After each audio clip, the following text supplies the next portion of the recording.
Welcome to the American Warrior Festival podcast, a celebration of our troops, veterans, and American way of life. I'm your host, Dan Clor. The American Warrior Festival podcast brought to you by the Red Osier Landmark Restaurant, Western New York's premier dining experience, known for its amazing prime rib and dedication to the veteran community. Visit them online at theredosier.com.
This power keeps me in pain.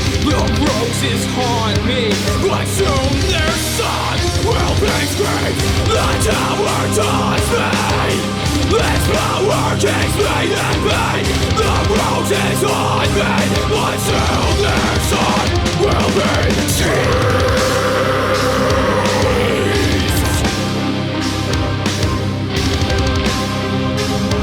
Until I will be unleashed.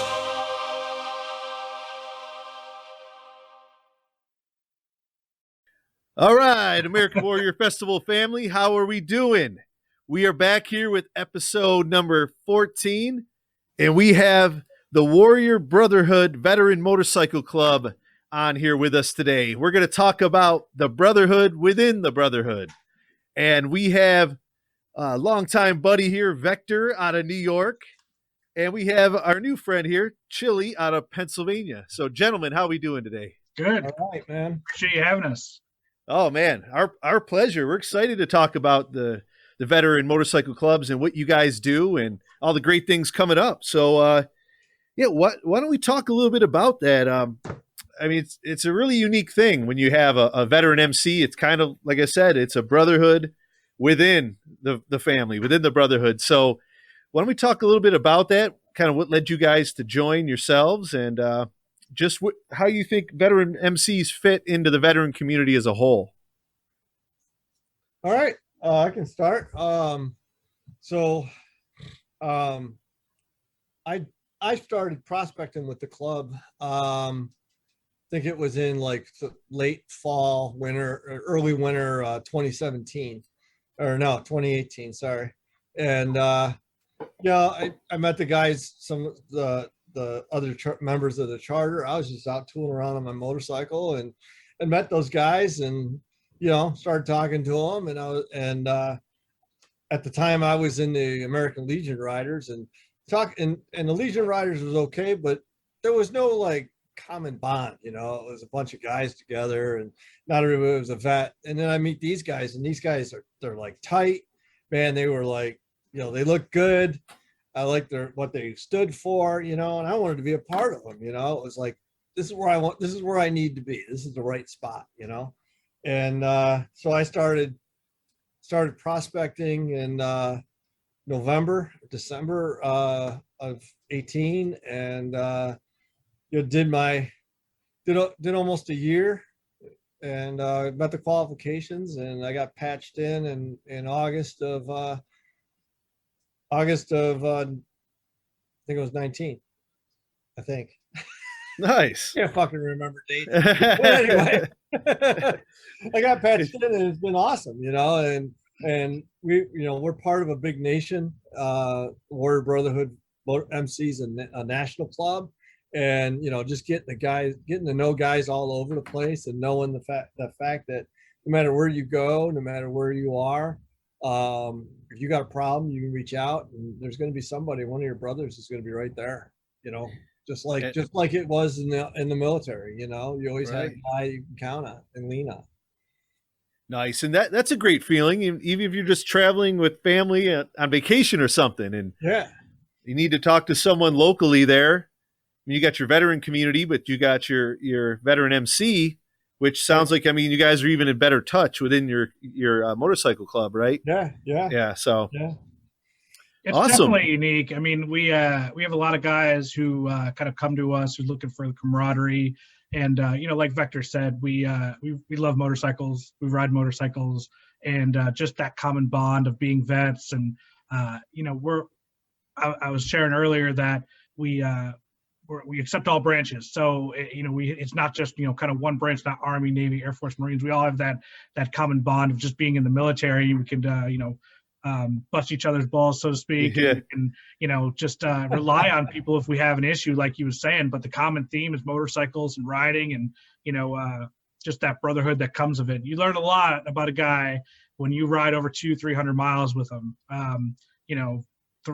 3 feet by 3 feet, you learn a lot about a guy riding with them. So that's kind of the common bond that brings us together.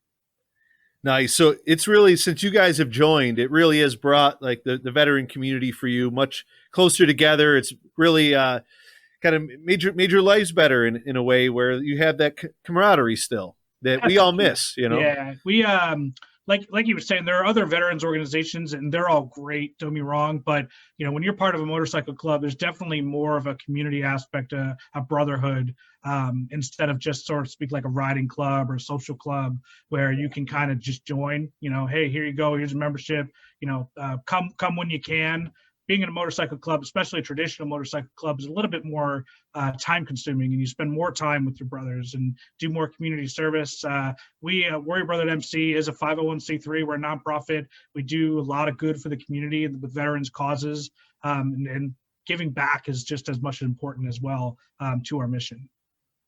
Nice. Yeah, we love working with you guys too with the American Warrior Festival, because when you work with a veteran MC, like you were saying, that it is that thing where you can count on that group to show up for whatever event they are a part of. A lot of times you're working with different people. You're not sure who's going to come and support.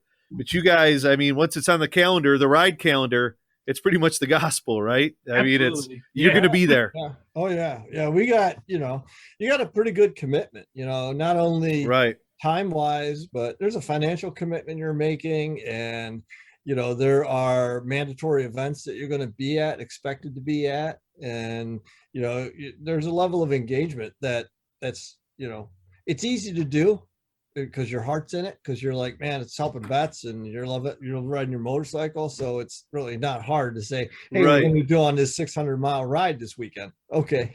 Twisting my arm. Right. Right. But, yeah, there is a certain level of commitment to it. And, yeah, my dogs. Killer. It's that dog. It sounds like a Rottweiler. The war, the warrior. Man, how do I mute myself? What do you got there? What kind of killer you got there? I don't think it's that's not a Rottweiler. Not a Rottweiler. No. So just a little bit smaller, right? Yeah, just a little bit. Oh man.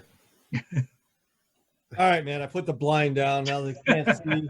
Oh, the little fuckers are looking underneath the blind. Nice. They're adapted, man. Adapted, overcome. Assholes. Yeah. So I mean that is something we find with the veteran MCs. It's just good commitment from you guys, and you guys follow your word, and you can count on you. It's really cool. Yeah. So let's talk a little bit about the history of the club. Where it started, how you guys started, kind of who led the charge there. Yeah, I mean, we've got a pretty glad you're on, Chili, because yeah, right. You've been we got a pretty unique history. So we started in 2001, actually, and we've kind of evolved ever since. We started as a combat. We started really as a Vietnam club for Vietnam vets and those coming back. They were kind of looking for something camaraderie-wise. And then, like we were talking about earlier with specific military clubs, they're really a niche market, so to speak, within the MC club community. So we kind of started opening it up and allowing combat vets to join. And then we eventually opened it up to everybody, all veterans, so to speak. And then we eventually led, a few years after that, support riders, we call them American Patriots, join. And they're a small fraction of our community, but they're non-vets that we allow to join, and a certain kind of criteria that they have to follow to join. But and that's kind of where we stand today. We're a traditional motorcycle club. Some call it 99 percenters, so to speak, of the MC community.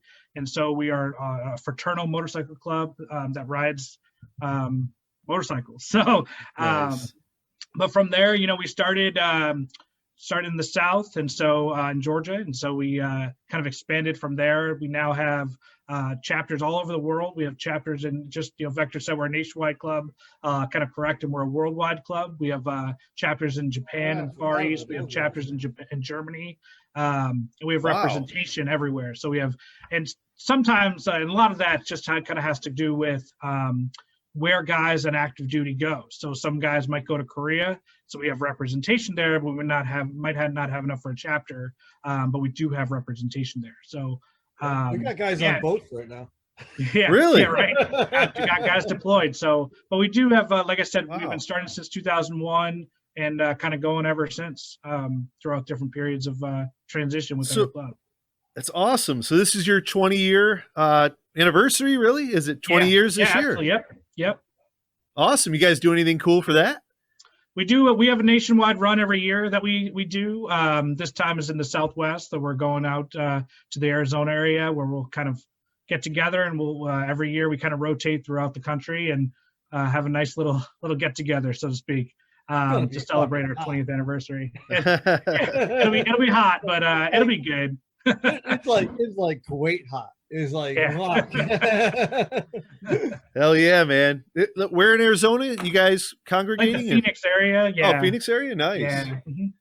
Very cool. Yeah, so we're excited about it. Like I said, it's 20 years. I haven't been in 20 years, but comparingly, but we do have guys that have been in the club that long, and excited to celebrate. Well, congratulations from all of us here at American Warrior, man. That's pretty damn cool. Yeah. Awesome. So now we started touching a little bit on the causes that you guys are a part of. So why don't we talk maybe in a little bit more detail exactly what you guys do, some of your favorite causes, things that you guys have been doing for, years, or maybe brand new things you guys are focusing on now. Go ahead and feel free to talk about all the great things you're doing. Sure. My mind went blank. Well, our causes for us in the New York chapter, we don't focus in on like one specific cause. We are we're more about helping vets at the grassroots level. That's where our cause is. We find those guys that are falling through the cracks. They're not quite hooked up with the VA yet, or they were hooked up with the VA and it fell apart, or they just have a need that just isn't being met because it's like in the middle, Right. And it could be something as simple as, somebody's, they just need their yard cleaned up, or, they need, a simple task done, or a few bucks to help them out to make it to the next paycheck or something. Whereas we got other guys that we meet that, we find, and they have a special need. Like there was last year we found a vet that had not been, he had a career war vet, and he wasn't hooked up with the VA yet. He went all those years, wow, Mr. Tough Guy saying, I don't need that. And now, he's got needs. And so now he's got to start from square one. But in the meantime, he didn't have a ramp for his house. He didn't have a wheelchair to be able to get around. He really lost all his independence. He had to move in with his daughter. So, we did some looking around, and we found a donated ramp that somebody got from the VA. They didn't need it anymore because they had passed away, in a wheelchair. And, we set him up. And I mean, that was awesome. That was like life-changing for that guy. He just gave him his independence back, and he didn't have to rely on his daughter and stuff to help him with mobility and things. He's, now I see some pictures of him, and he's driving that fucking thing down the road, headed to the local Legion and drinking with his buddies, and, living large. Hell yeah. But so that's where we're at with causes. We're really looking forward to our partnership next month with American Warrior and that big event. So, oh yeah, man. And can we also talk, we'll talk a little bit about the Yankees game too. Do you want to, can we talk about that, Tom? Yeah, Vector? Yeah, we can talk okay. about that. Yeah. So American Warrior Dan, he came to me and said, Tom, I got these luxury suites to the Yankees, and I got games in September. He goes, what do you think about partnering up and selling raffle tickets, and put the Warrior Brotherhood name on it, and we'll sell raffle tickets to the suite? And I'm like, man, that's no brainer. Absolutely. We'd love to do that. And the whole idea, as you told me, is we want to send veterans to the Yankee game for free. Yep. And kids and stuff. And, so we're launching that real soon. I got to get to work on the raffle ticket design. I'm going to do that. Good news. Yeah. Well, he just hit me with that last week. So yeah. Awesome.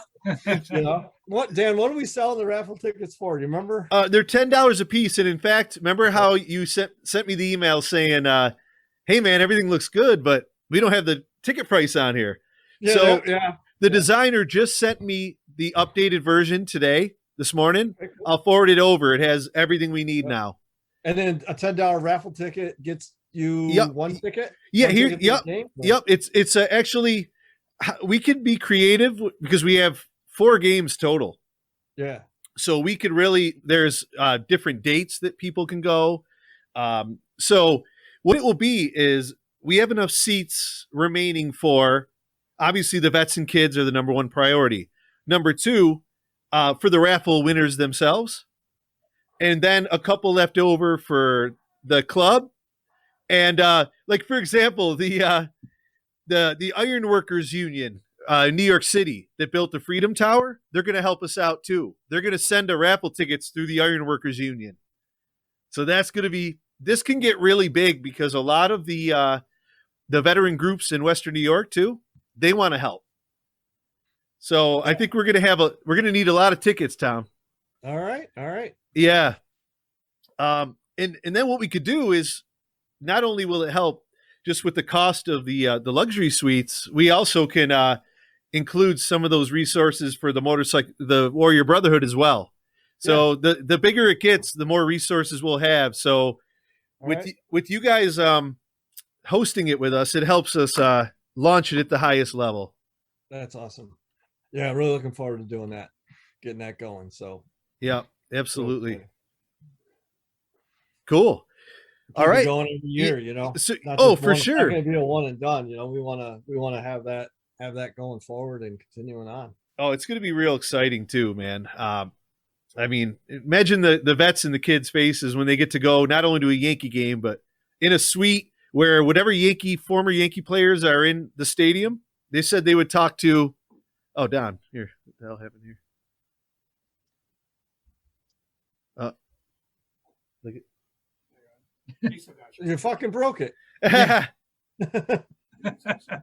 So we'll get right back into it, man. And let's talk about the what we're working on right now with our motorcycle run for June 19th.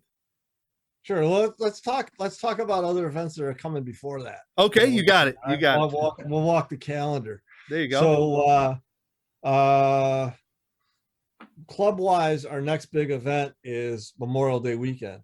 And for those of you that don't know the date, it's May 31st.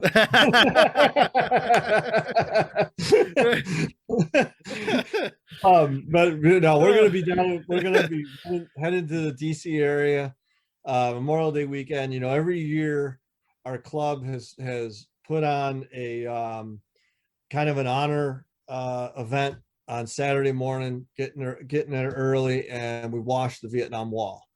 And we've been doing that for probably long before I joined, but I'm going to say it's probably in the last 8-9 years, I think. Actually, 2012 was, I believe, the first. 2011 or 2012 was the first year. Yeah. But, you know, COVID's kind of put a wrench in the works on that. We weren't able to do it last year, and I think this year is kind of sketchy because the National Park Service got a pretty high limit on the number of people that can be around. So I don't think we're going to get to it this year, but it'd be definitely happening next year for sure. Awesome. And then Saturday, it's Friday.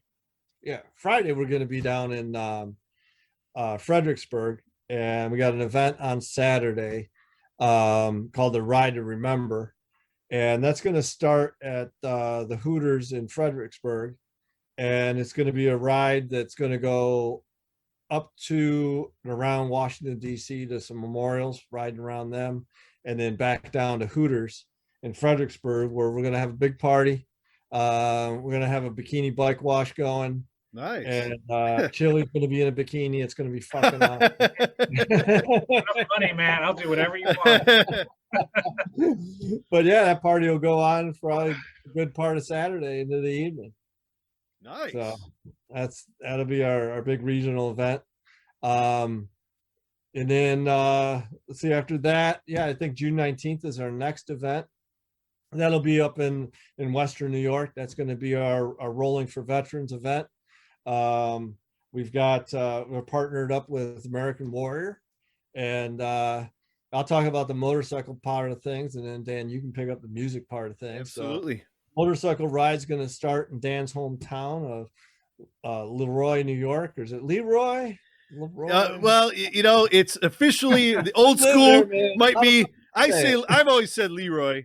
I think officially Leroy, but it sounds a little French that way. So I've always Said Leroy. Leroy. That's how we say it. It gives it a little more of a swagger. Yep, the ride's going to start in Leroy, and we're going to go about 125 miles probably, hitting some five stops, and then the sixth stop will be the end stop. We're doing a dice run, so it's a high and a low, and it's not one of those traditional parade style motorcycle runs where everybody just waits and lines up, and then you travel in this massive accordion pack. We're an MC. We want to ride 3 feet apart in each direction, and other clubs are coming, other MCs are coming. They're going to ride their own packs and do their thing. So we just got basically time windows to say, last bike is leaving Leroy at 12:30 in the afternoon, and we're going to be starting things at 4:30 in the afternoon at the final stop. So take your time, whatever you want to do. You want to hang out at one of the stops for a little longer or something, go right ahead. Get to the end, we'll collect your dice roll scorecards, we'll tally them up. We got great Chinese raffle items going out.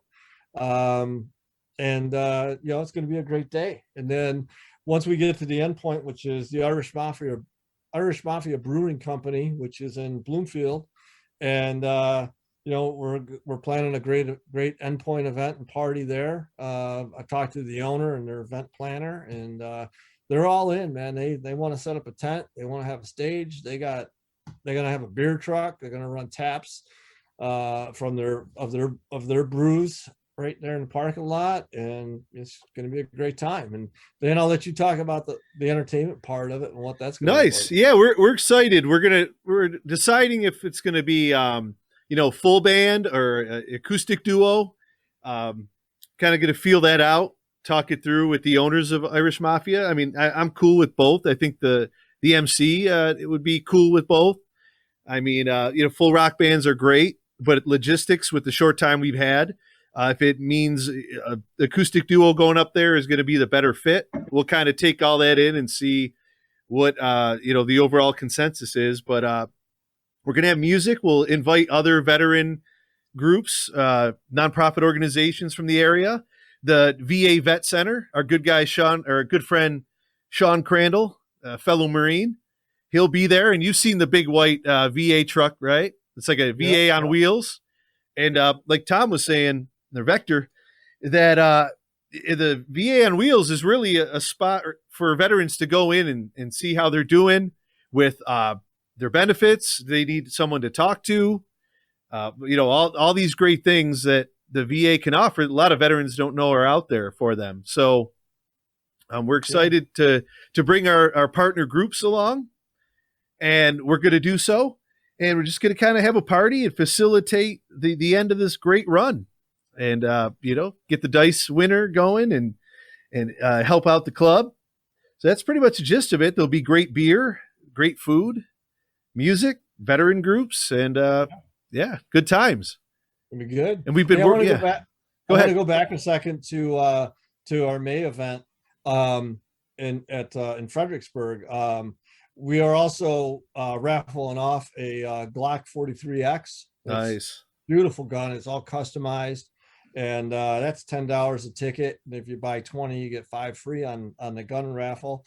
And they got some, this is our Virginia chapter that's putting this on. And they've got some sponsors to give a shout out to: Colnet Construction down in Virginia, and SSG Tactical, who is also a major sponsor for their run. So I want to give, just send out our thanks to that. I've bought more gun raffle tickets for that thing than I think I've ever bought in my life. Just putting it out there. Nice. You're getting that Glock, huh? It's beautiful, man. I wouldn't mind picking that up real quick if I can to plug. We got, if anybody's sure. Your listeners are in the New Hampshire area, July 10th, they're doing their 3rd annual ride for veteran suicide prevention. So one of our brothers, in honor of Chef, his brother William Carter, I'm just looking it up, I'm sorry, but that proceeds would be split with Mission 22, which is veteran suicide prevention organization. So I don't know if you have listeners and viewers up in that area, but that'll be a great time. Our New England, Massachusetts, and New Hampshire brothers are awesome, and be a great time if you can make that. Oh, very cool. It will include links to all the organizations and everything at the bottom of our podcast. And we've worked with Mission 22 a couple times, mostly in Texas, San Antonio and Austin, and another amazing group doing great things. So, it sounds like a great event. So we're going to take a little music break here, and then we'll be back with the guys to talk about some funny stories from their trips and the future of veteran MCs. And some closing thoughts. So enjoy some music here. All right, we'll be right back.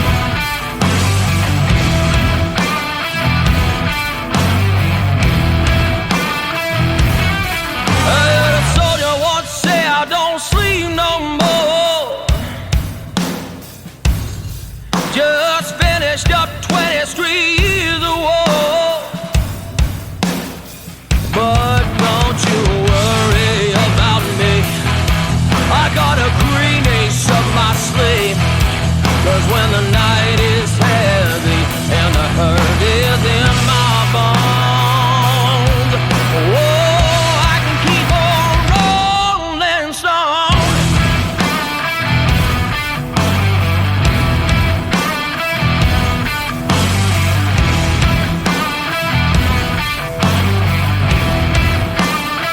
Yeah, a woman told me that she tired of being all alone. Wish had a decent sort of someone will come along. But don't you worry, missy, don't need a man to carry me, 'cause in the dark of night there's always someone. Oh, just call me Missy the Rolling Stone.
I said, come on, roll with me, roll with me, roll. I said, oh, roll with me, roll, baby, roll with me, yeah.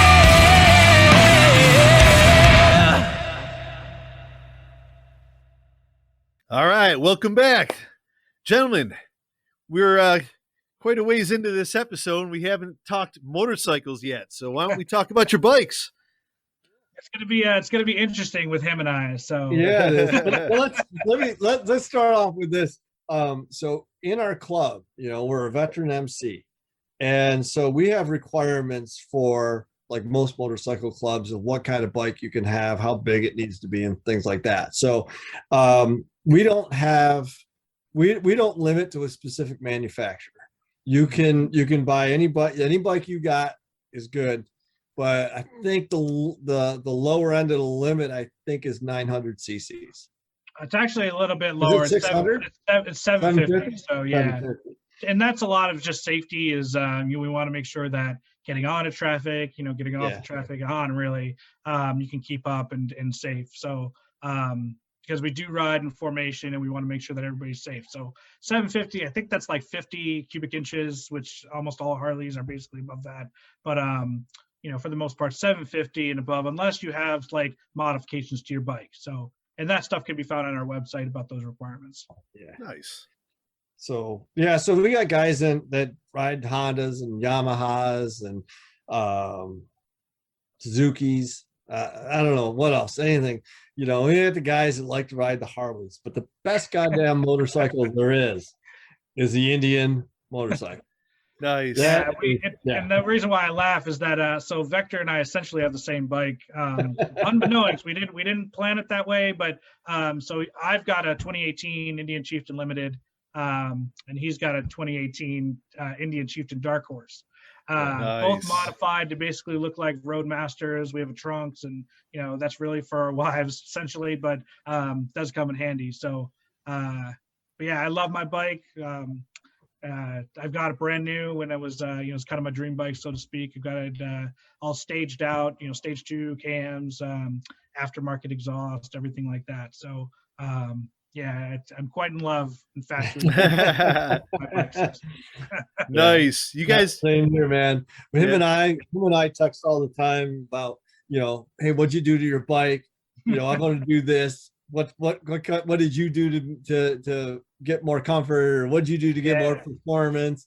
We're always going back and forth about stuff. Nice. And and I don't know. It always seems like we're on these rides. I'm always seeing the Indians out front and this stuff. And, we want to be in the Harleys. Some of these other bikes, they're trying to keep up. And but Vector's right. I mean, nice. As far as the club, we don't really discriminate as far as manufacturer. So, I mean, just in our chapter alone, we've got predominantly, actually, we have a bunch of victories in our chapter. So we've got a number of those. We do have some Harleys. Actually, we only have one non-American bike in our chapter, just because, just being self-admitting, I started off in this process of riding a Yamaha. It's a great bike, reliable bike. I loved it, but wanted a little bit more, and so kind of graduated. And you see that. You see guys start off with Yamahas and 750s, and Roadstars and V-Stars and things like that. Great bikes, but then as we get going, you're going to notice that we've got longer rides. We got more comfort. You need more amenities. You got passengers. Right. And those things start adding up when it comes to choosing the right motorcycle for what you're going to do. And when you get going on 300-400 mile rides, you start to feel it. And a little anecdote, my wife, one of the reasons why she was all supportive was we went on a run, and she gets off and just goes, I see why you want a new bike. Just because she felt the pain, so to speak. So right. Yeah. my wife did the same thing. We were at a hill climb competition, and this was before I joined the club.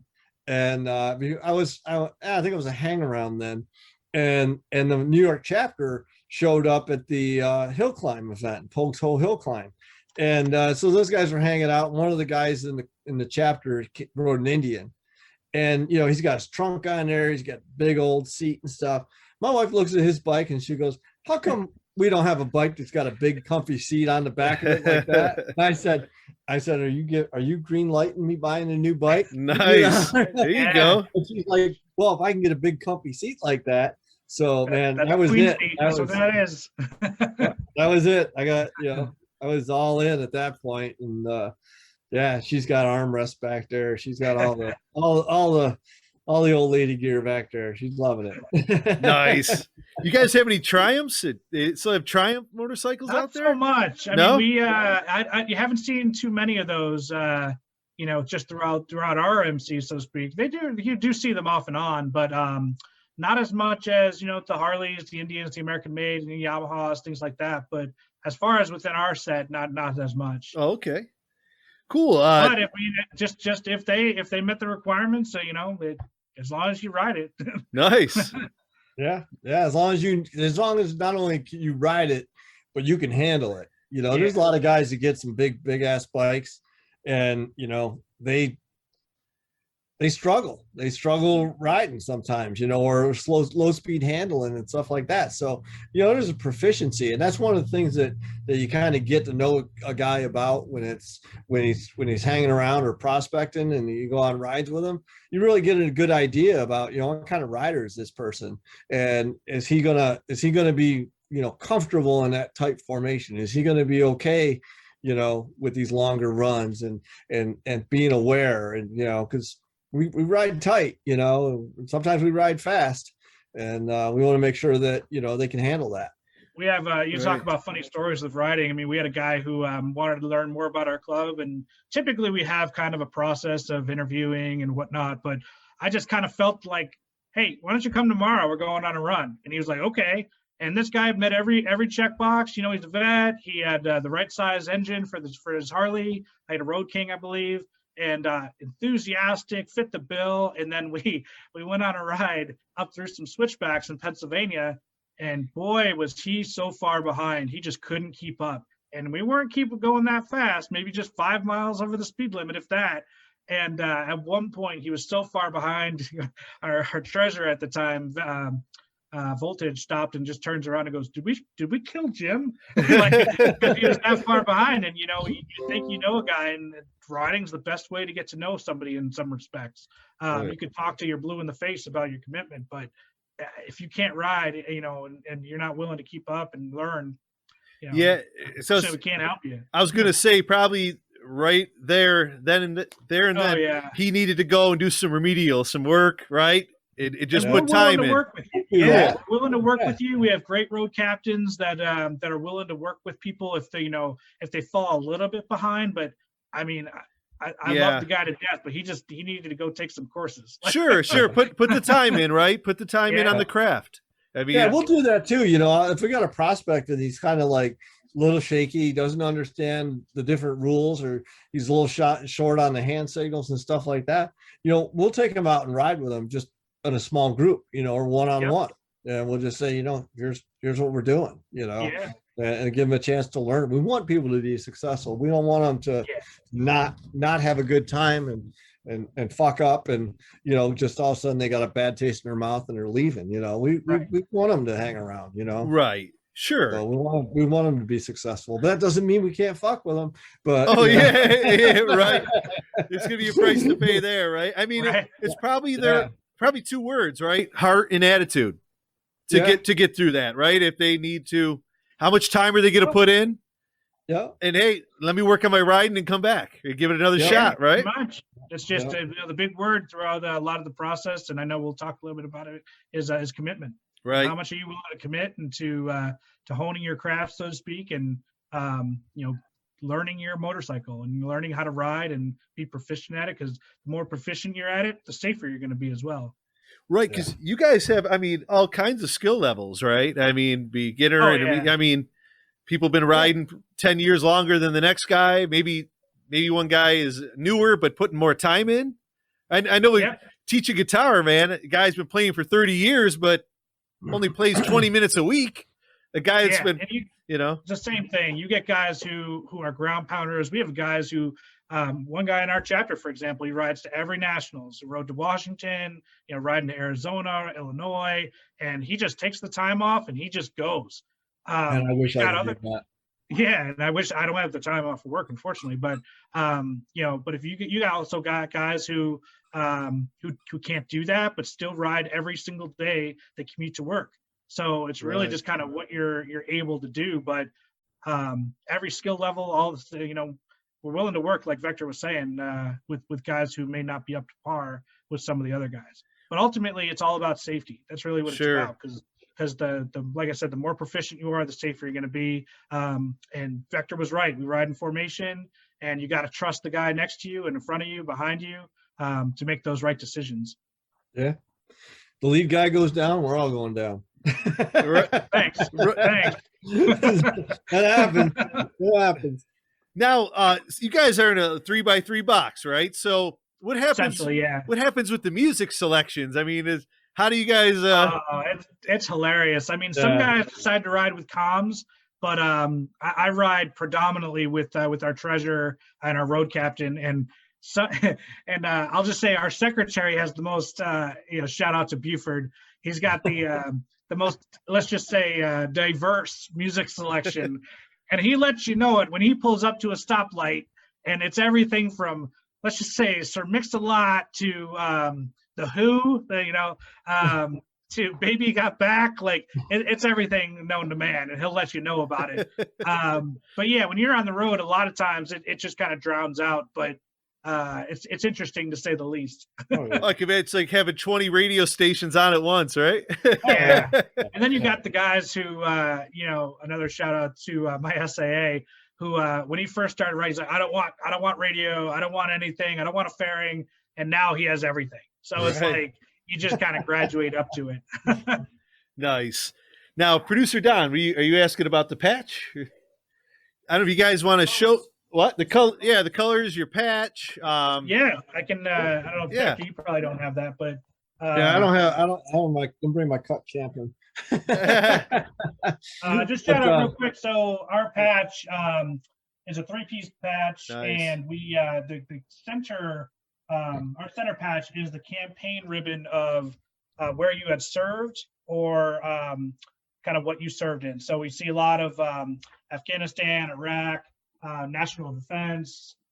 Some other brothers. We have a brother in Virginia that has Silver Star. So it's really diverse in that respect. But that's kind of our common theme is a center patch. So the ribbon is our center patch. Nice. Yeah. Very and we're cool. unique in that. There's not a lot of MCs that do it like that. We're proud of that. It's a good looking cut, man. Thanks. Yeah, absolutely. So why don't we talk about, some funny stories from the road or prospect stories, anything you guys want to throw in? Well, yeah, I got my prospect stories. If you can't make fun of yourself, you can't make fun of anybody. True. When so I was prospecting, and there was a brother that lived down or near Erie, PA, and they used to have this Roar on the Shore motorcycle event every year down in Erie. And he said, who's coming down? You can stay at my place. It's all good. So I'm like, yeah, I'll go.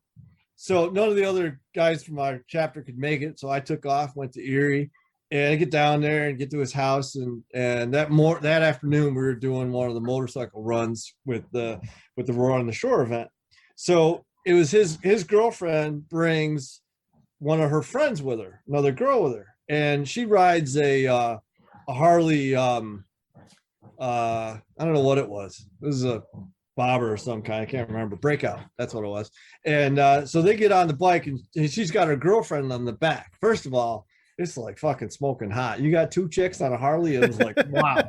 But they go to take off, and the girl almost falls off the back, her friend. So we get to the gas station, and she's like, hey, can she ride with you? Because I got my trunk on and all this shit. And she's like, can she ride on you? And I'm like, yeah, that's fine, man. She can ride with me, sure. So she's riding with me. We do the whole day thing. We're on the ride and all that shit. Everything's fine, and get to the end of the day, it's all good, and just having a good time the rest of the time. I get back to New York, and we're going to go on this ride out to this Harley Davidson dealership out towards Buffalo. And the guys are like, yeah, well, before we go on this ride, we got to go down to Murph's house. We got an emergency meeting. And I'm like, okay. So we get down, we park the bikes, and they're like, one of the jobs a prospect has is bike watch. So they're like, the SAA looks at me and he goes, watch the fucking bikes. And I'm like, okay. So then they go into the house, they're doing their meeting. About half an hour later, he comes walking out and he goes, you got to come in the house. And I'm like, okay. And he goes, give me all your weapons. And I'm like, okay. So I'm getting my knife, pulling out my 2A and all that stuff.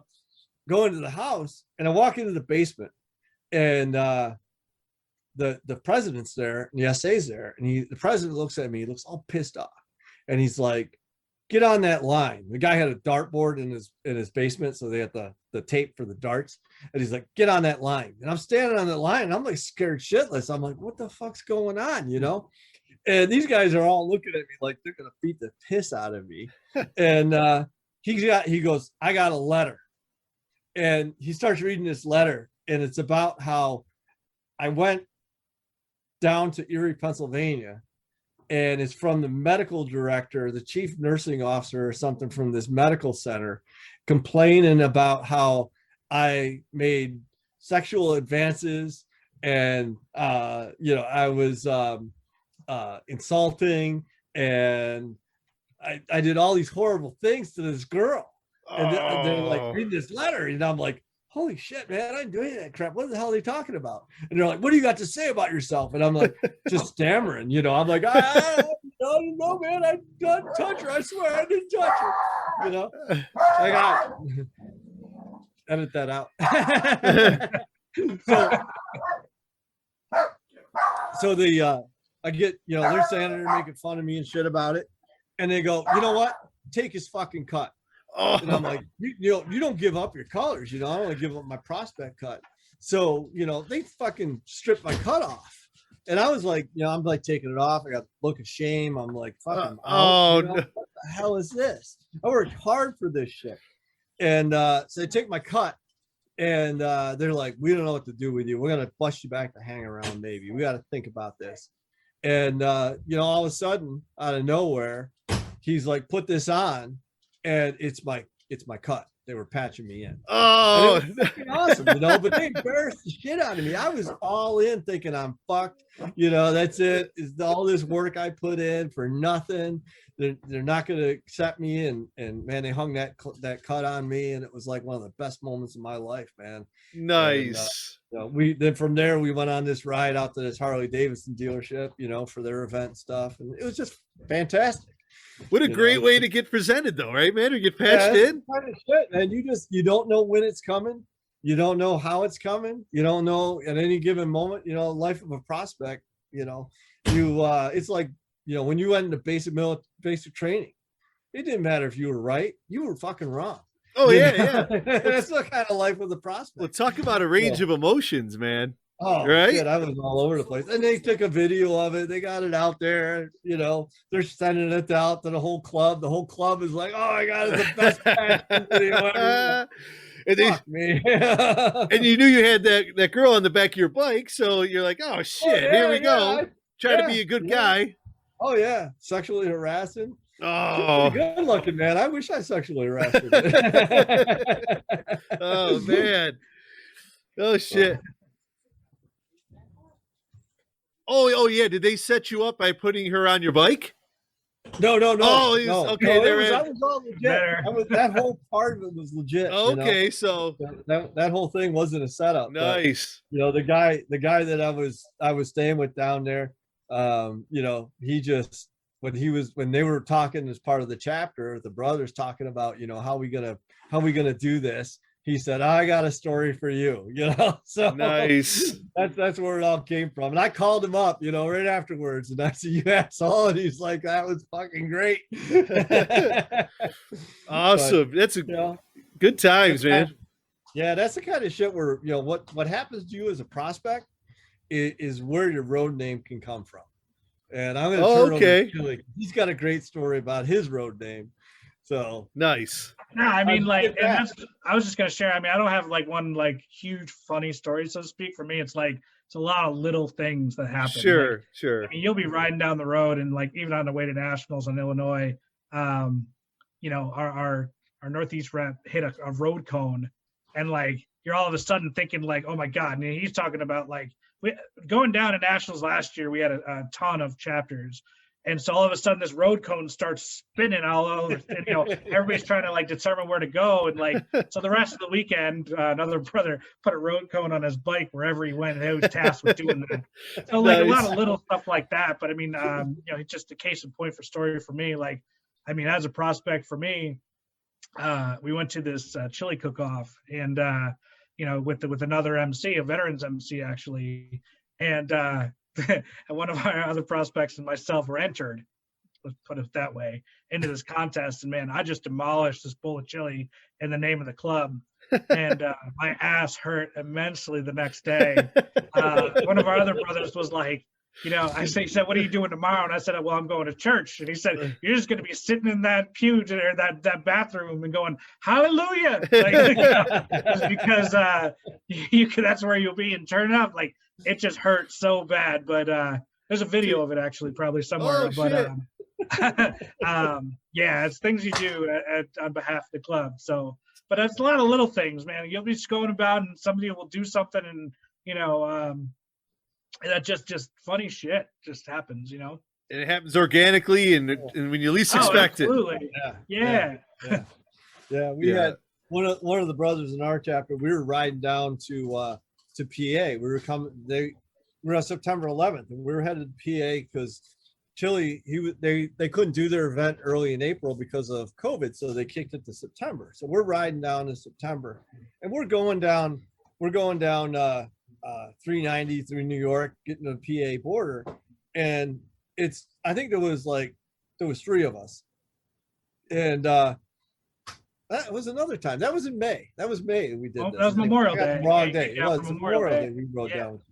And so we're barreling down the highway, and this car passes us, and it's like this shitty little SUV, and he's got two kayaks strapped to the roof of the car, and they're bright orange kayaks. And you ever see like you're riding down the road and you just see a car and you just know that doesn't look right. You just got that feeling like something's not right. So this car goes by and they got these kayaks strapped to this roof, and this thought in my head was, those straps look like shit. And all of a sudden that strap broke, and these two kayaks went straight up in the air, and they're coming right at us. And so the kayak hits the ground. There's two of them. One hits the ground, kind of goes between me and another guy. We let it go between us. We got our prospect behind us, and he's like, we're like, he's dead. Right? We don't know what's gonna happen. And so he dodges the first kayak, but the other kayak hits the guardrail, breaks in half, and goes spinning out across. And he just missed it, man. So we were real close to calling him kayak. Getting freaking. So the whole time he's prospected, and we're over on group rides and shit, his job was to count the number of kayaks that we see on cars. And man, I don't know what happened last year, but them fucking kayaks were everywhere. It was really? They're because everyone was out in nature, right? Couldn't go anywhere. They were all buying kayaks, man. Yeah, they were freaking everywhere. So nice. Yeah, it's those little things that happen on the road. And that's how that's how the best road names come about. Usually, is some shit happens. Just like in the military, right? Yep. Yeah. Just like in the military. Nice. Or just something like, just something stupid. Like, there's that episode of The Office, so to speak, where he's like, I ate a tuna sandwich once and I've named Big Tuna for the rest of my life. Right? It sticks. So it's seriously sometimes just that simple. We had a guy, we have a brother named Kill Switch, and that he couldn't get his kill switch, and that's it. Like dubbed forever, right? Sometimes that just happens. Yeah, no doubt. Good stuff, gentlemen. Let's talk about the future of veteran MCs and how someone would go about prospecting with the club or joining. Well, it's our future is strong, and every chapter's got a couple of prospects. Our New York chapter right now, we got two active prospects, and we've had some guys express interest but haven't shown up, so we don't know what's going on with that. But you want to join, somebody wants to join. Some people will see us on Facebook, they'll see our events, they'll come to an event and see us and go, wow, yeah, hey, tell me more about your club, that kind of thing.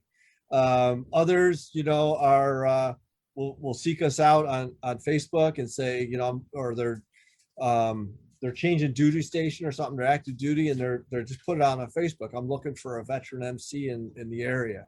And, they hook up with us. They still got to go through all the steps. Nobody gets a free pass. But usually it's a hang around period. We're going to see, do you actually show up when you're going to show up?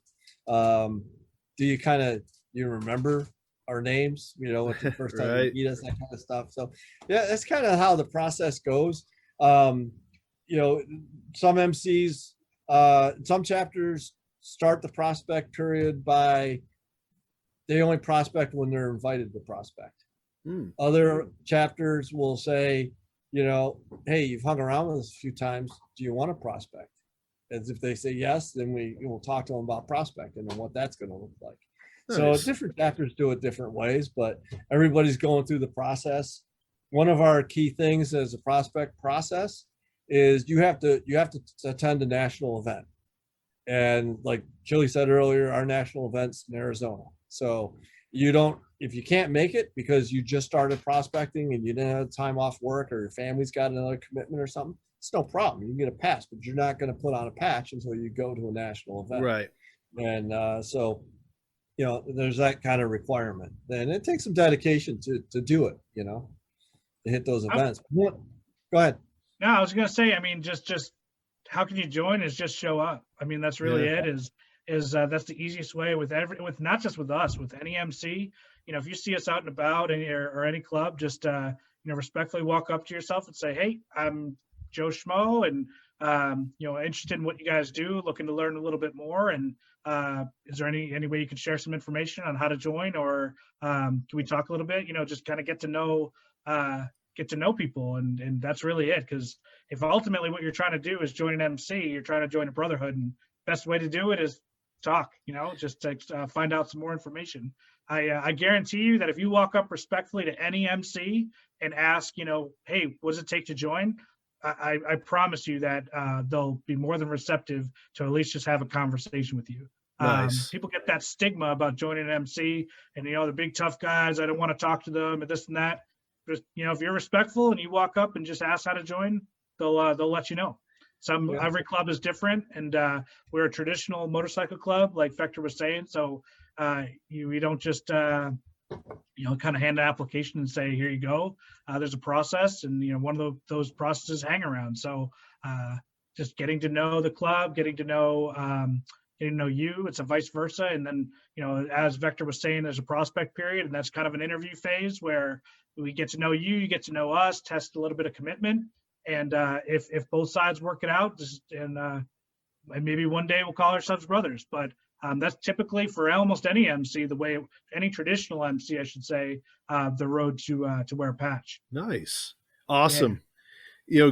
Great information, gentlemen. Great stories. I want to thank the both of you for taking the time today on a Sunday on Mother's Day here to spend time with us. And we had a great time, and we're really excited about our future together with you guys. Some of the nicest people in the world I've met are part of veteran MCs. And so it's an honor to be able to work with you guys, and we look forward to the next steps. Cool. I appreciate you having us. Awesome. Yeah, anytime. So you guys enjoy the rest of your day, and we'll be in touch.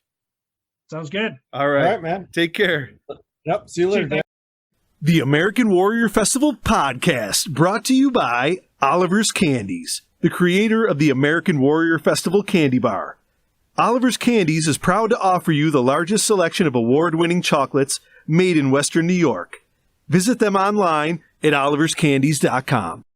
What's going on, everybody? Don T. Pena here. Just wanted to take a minute to thank our fellow Patreon supporters and let you know that if you wanted to become a fellow supporter of our podcast, all you got to do is click on the link below that is in your show notes.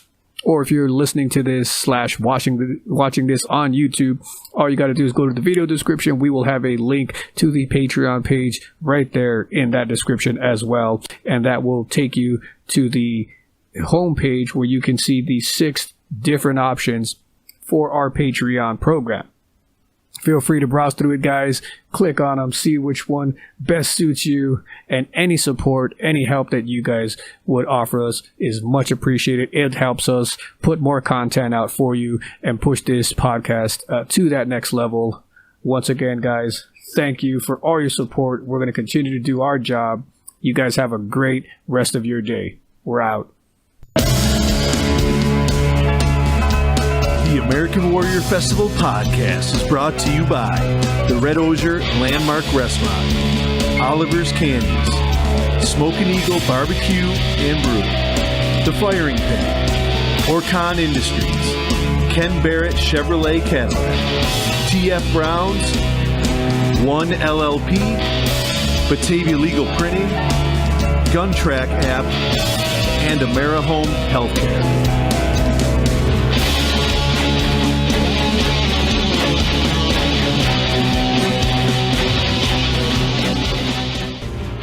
Hi, this is Candy. You're listening to the American Warrior Festival.